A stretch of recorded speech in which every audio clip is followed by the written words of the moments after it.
We're back at it with another Patriots mock draft here on New England Patriots Today by Chat Sports. I'm Harrison Graham. This will be our 8th edition, a pre-NFL Combine special, so be on the lookout. We'll do a post-Combine mock draft as well, so should be an interesting week to 10 days or so here around the NFL. Hit that subscribe button, though. We are in a battle with Dolphins Today and new subscribers in the month of February. Gotta take down Jake Riepma in the Dolphins channel. Let's make it happen. Let's beat him to 600 subs. Just a few days left in this month.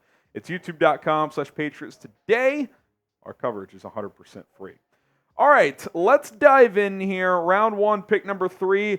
We're going to go Marvin Harrison Jr. A lot of rumors. Maybe the Patriots don't go QB at 3. Maybe they trade down. Maybe they just do the safest move, which is, I think, drafting Marvin Harrison Jr. Guy's a generational talent. I think if you had to pick one player in this draft that if you had to put your entire life savings on, this guy will not fail in the NFL, I would put it on Marvin Harrison Jr. He's got the pedigree of his pops, obviously, but the skill set is just as good as his was going into the NFL. Big, long, fast, good catch radius, yards after the catch. If you want to make a slight,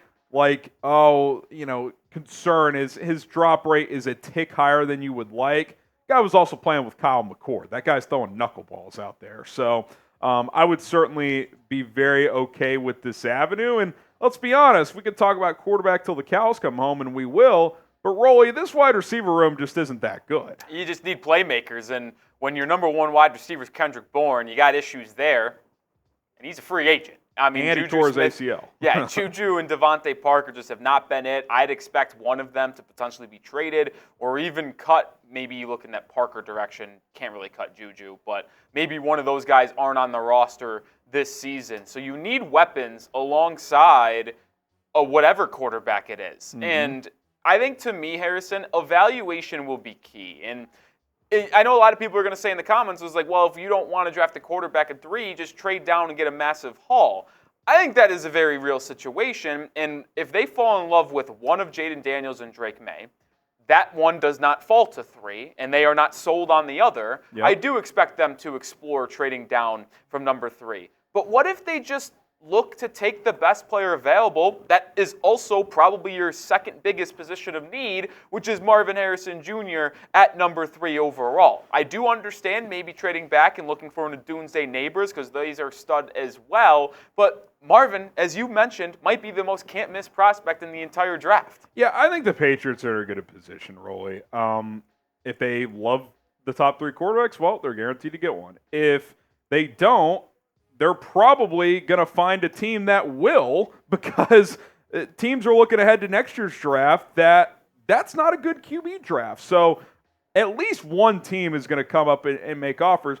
But even if they don't, oh my God, what do we do? Well, how about you take the best player in the draft in Marvin Harrison Jr.? Like, there's almost no avenue where, like, you're in a bind if you're New England. So, like, I think that should give you guys some peace when you, like, kind of go through this exercise. Like, you're either going to end up with the top 3 quarterback, you're either going to trade down for a haul, or you're going to get Marvin Harrison Jr. Like, there's no other scenario that exists. So it's a very good scenario to be in. We opted to go with MHJ on this mock, and I would certainly be plenty happy with that. What do you guys think? Would you be okay taking Marvin number 3 overall? Type Y for yes, type in for no. I definitely think you guys should be. I think you'd hit the ground running right away in Foxborough. Little trade action. Let's get nuts, Harrison. Let's mix it up here. What do we got here? Yeah, I decided to make a big-time splash here. I traded up back to the first round, 15th overall with the Indianapolis Colts. I gave them our second-round pick, our third-round pick in this year's draft, and a third-round pick next year, so you're realistically only sending 2/3 to get up 19 selections in the draft. I think that's pretty fair value if you ask me. Maybe a little bit too generous for the Colts, at least, accepting this trade. Like, it might not be enough. That's the way to phrase that. And who do we take? Well, I wanted to change some things up here. And I'm not completely sold on this player, and I'll talk about it in a second, but we go JJ McCarthy, the Michigan QB. So you get your wide receiver 1. You get potentially your franchise quarterback, and now you have a duo to work with in a rookie season. Yeah, a couple things here.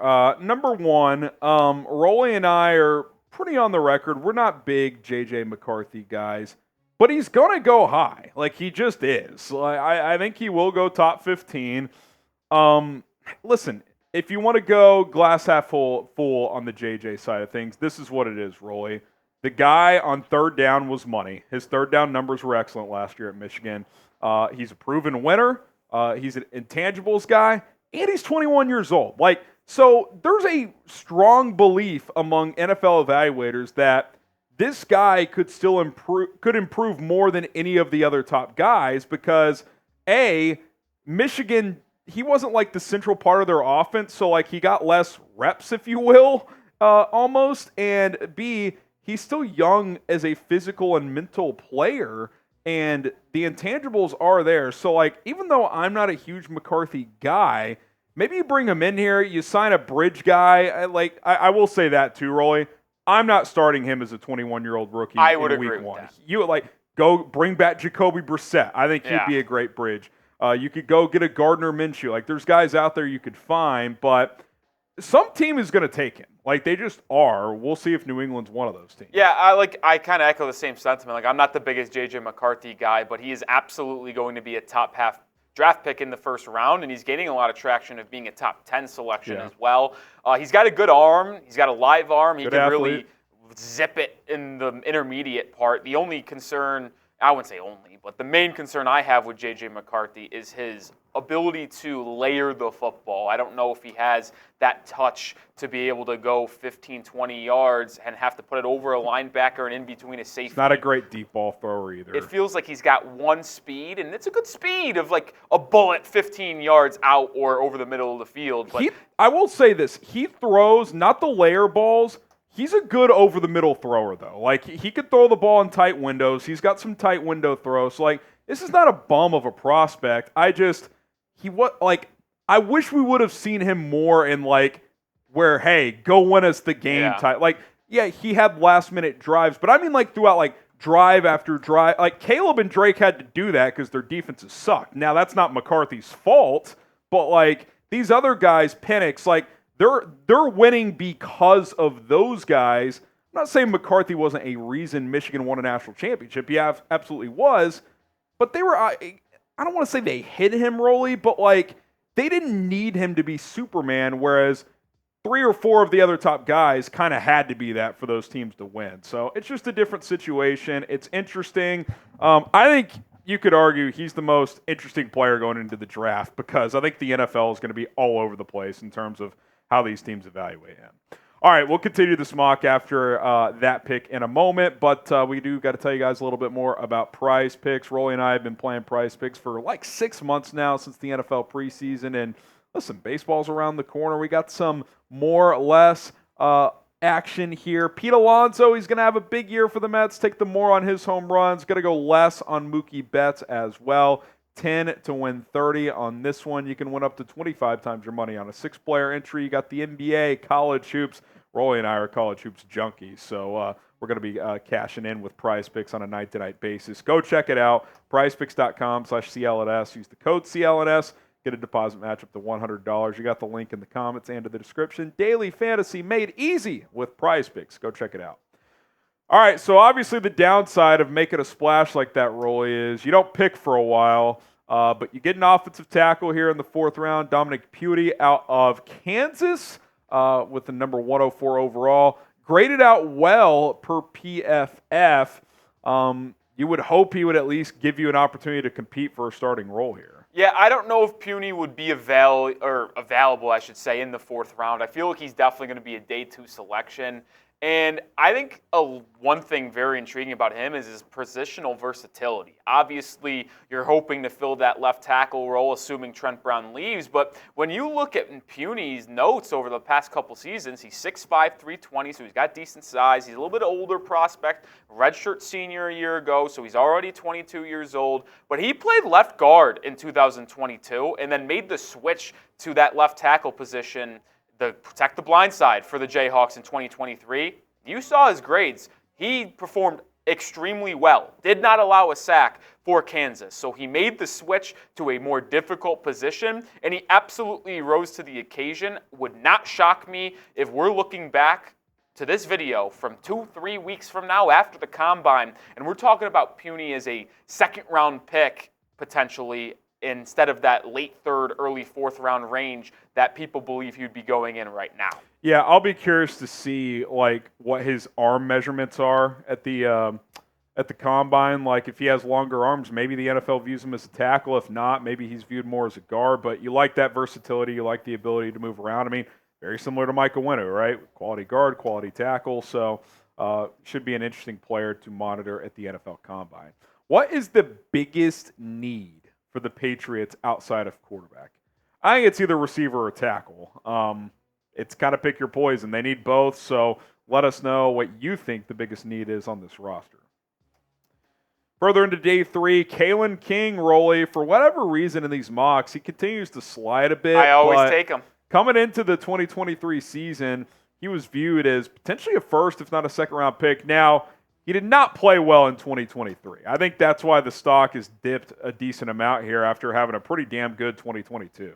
Yeah, I mean, it's very interesting, and I'm not going to say he went full Sean Wade, as Patriots fans know very well. But an interesting comp. Another corner that was projected to be a first-round pick, and then after a rough final year at the collegiate level, just absolutely fell down boards. The second straight mock draft that I took, Kalen King. I like his athleticism.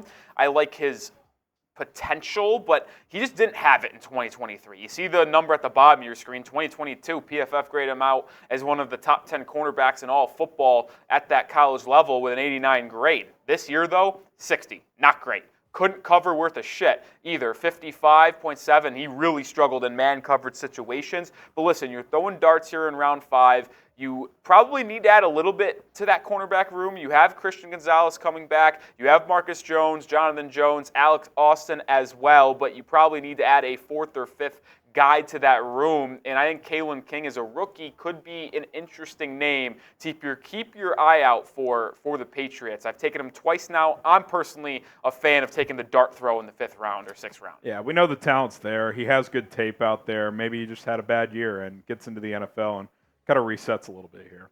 All right, let's double dip at tackle here. You get Jayden Sundell, the offensive tackle out of North Dakota State in the 6th round.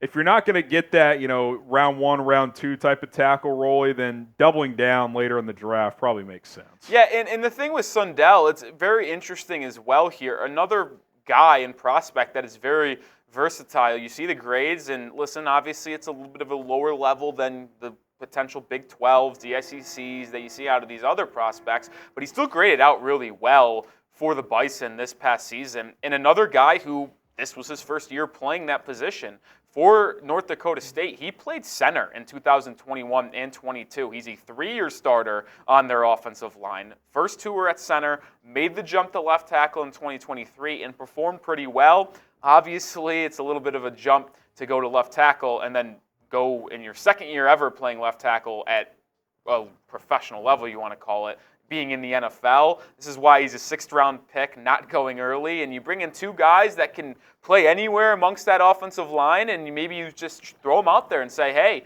one of you guys performs well at left tackle in training camp, you could earn that starting role. I don't hate that line of thinking if you're Eliot Wolf and Jerod Mayo. Yeah, and look, I mean, these guys in the middle, later rounds, if they can play multiple positions, that gives them value. And obviously we're looking at adding starting tackles to this Patriots offensive line, but they're going to need some depth too. I mean, the NFL is starving for offensive line bodies, so finding guys that can play multiple positions definitely has its value. And then in round 7 here, Isaiah Davis, the running back out of South Dakota State. You got to love the Jackrabbits. Yeah, we go from North Dakota State to South Dakota State. We're living in the Dakotas today. Hey, the Dakotas, they're wrapping things up here at Patriots today. I mean, talk about production here. Unbelievable year for Isaiah Davis. Almost 1,600 yards, 18 touchdowns, 6.7 yards per carry. And the thing that stood out to me the most, PFF, we've talked about them a lot in terms of linemen and Kalen King's coverage grades. Like, they're not the end-all, be-all, but they graded him out at a 96. That's one of the highest grades I've ever seen. Isaiah Davis, I could not believe my eyes. I thought it was a typo from PFF. They love this guy, and I was just like, listen, You don't know if you're bringing Zeke back in free agency, but you probably need to add another back to that room regardless. And I think we both talked about it. We're both in the line of thinking. You always take a running back in late day 3, 6th or 7th round just to see if you could find someone like a little crazy dart throw, to keep on using that term. Isaiah Davis has the production. He's showcased the ability to rack off explosive plays as well. I think I'm a fan of Davis. It's another guy that I have to keep your eye out for as a mock draft legend for the Patriots. Yeah, man. I mean, look, if I'm a GM in the NFL, I'm drafting a running back almost every year, and anywhere from the 4th to 7th round. I mean, I'm just replenishing that way. And look, I love Ramondre. There's a real chance, though, he's not getting a second contract here. I mean, let's be honest. So starting to add guys to that room is only going to make sense from a roster construction standpoint. All right, guys, grade this Patriots mock draft as we get ready for the NFL Combine. A, B, C, D, or F. Let us know how we did on today's show. I think we'll have some mixed grades in the comments with that big trade up for JJ McCarthy. JJ McCarthy, player to watch at the Combine, no doubt about it. All right, guys, thanks to you for tuning in and making it to the end of the video. If you did, subscribe, turn on the notifications as well. Shout out to Nick Rohloff. I'm Harrison Graham. We'll see you soon.